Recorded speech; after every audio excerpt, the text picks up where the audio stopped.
I had a thought, and this thought was about culture and community, about children and socialization. I had a thought that I had a thought that humans tend to over socialize each other. And with the advent of the internet, I have a feeling that this might only exacerbate this issue. Now, when you think of the word socialization, you usually think children. Ah, their most important developmental period, the time where they need friends and love from their parents to learn how to function properly in the social world and interact with strangers and friends in proper ways that are socially acceptable. Well, socialization never stops. You learn how to do it. You learn how to do it as a kid, and you keep those patterns up through your life, but socialization never stops. You will always be influenced by the environment you're in and people you surround yourself with. If you want examples of this, your workplace is a network of complex social interactions and environments, whether that be with customers, other employees, or anyone else interacting as part of the business. These are all different social nets that form based on the situation you are in. Now, what do I mean when I say over socialization? What I mean is there can be a pernicious idea that infects a group of people that can suddenly be seen as socially acceptable, even though taken out, blown out into society, it is in no way acceptable. Think cults, for instance. Cults are an extreme example of over socialization. They take you in, they wrap you up, and they socialize you to their ideas, their ways of life, their ways of interacting with people and the world, till this is what is considered normal. And it's only till A, you leave the cult and realize that nothing was normal, or B, you have an awakening inside of the cult that this is ridiculous, that you're able to leave it. Now, cults are the extreme case, but over socialization is still a problem, especially in more niche communities, and especially with the advent of online constant communication. You are going to find some weird groups of people that develop centered around certain ideas that were not. Who knows if they will or ever be accepted by broader society, but they were not accepted until all these people were able to conglomerate together in a group. It's very, very interesting. Another thing I want to talk about that is related to this subject, but not this subject, is the ad is a as a more metaphorical way of seeing it, where I was watching, I was reflecting on psychedelic drug use. As you know, most teenagers and young adults do, as it is mostly time for experimenting in their young adult life. Disclaimer, I have never used any psychedelic or illegal substances. But there is a push by people who do use them to have other people use them and then report their effects. What do I mean by this? Well, if you've ever listened to a podcast of Joe Rogan, you know how much that he loves DMT, which is interesting as that is the chemical that floods the brain as you die. But I thought to myself, why would he be so proactive in suggesting it? Is it a way where if somebody's had it, he can connect to them? No, not always. While many people experience similar things, they are certainly not all the same.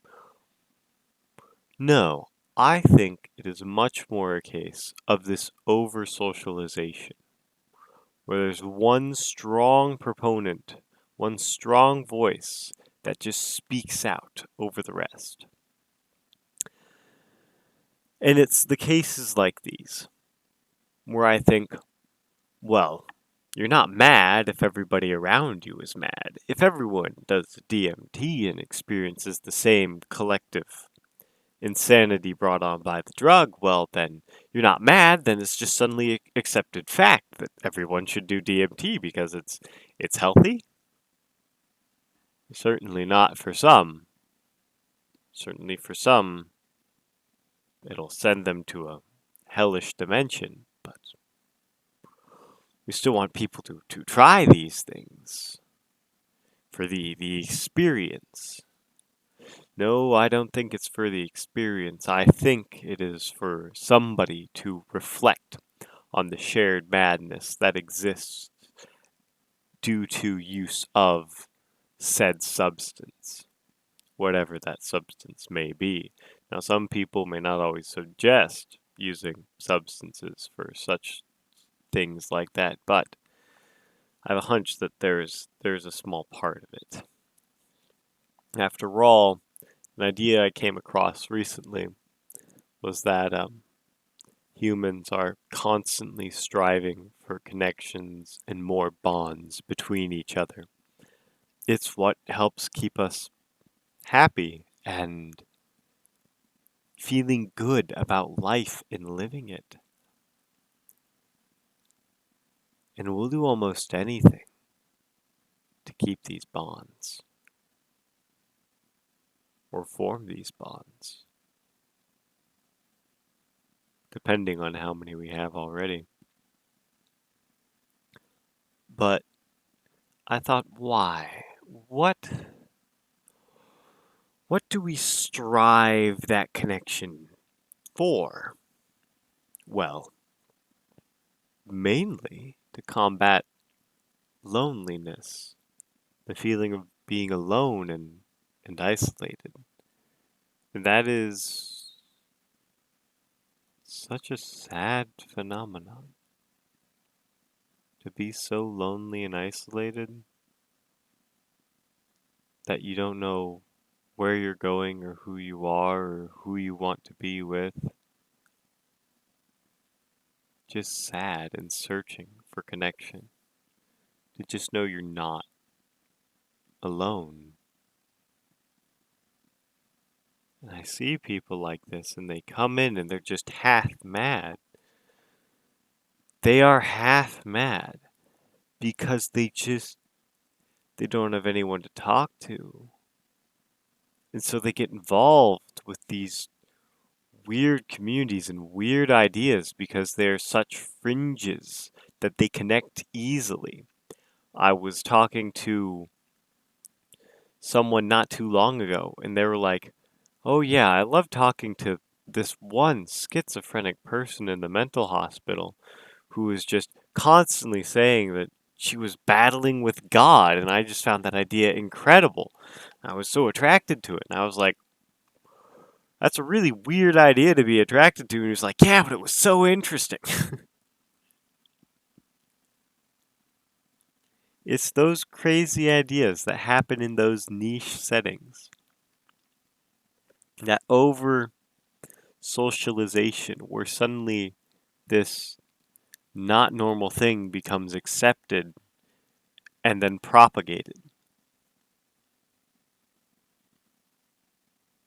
It's like you will act like the people you surround yourself with. It's how you stay connected. Let me get back to that. It was to stave off the feeling of loneliness, of being alone. Well, there's nothing more lonesome than the individual. It's like how if it was just you that existed, that'd pretty much be hell. That'd be hell. Just you and nothing else. Oof. Terrifying thought. But another terrifying thought is you being connected to everything. Extremes are always terrifying, but we We constantly try and mediate in between the extremes. Why does being alone make people feel so lonely? It is an extreme. It is an extreme, but there is something about not connecting with anyone that is terrifying to the human psyche. That is absolutely frightening, that we will think of so many other things before we get to the point where we say we are ultimately alone. This shared madness is a way of connecting with people. It's a way of finding connection. That somebody else out there really exists on a much deeper level than just the physical one.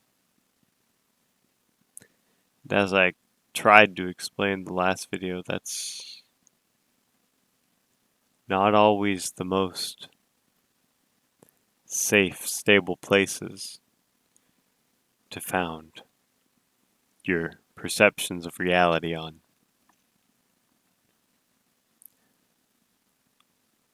But we influence each other.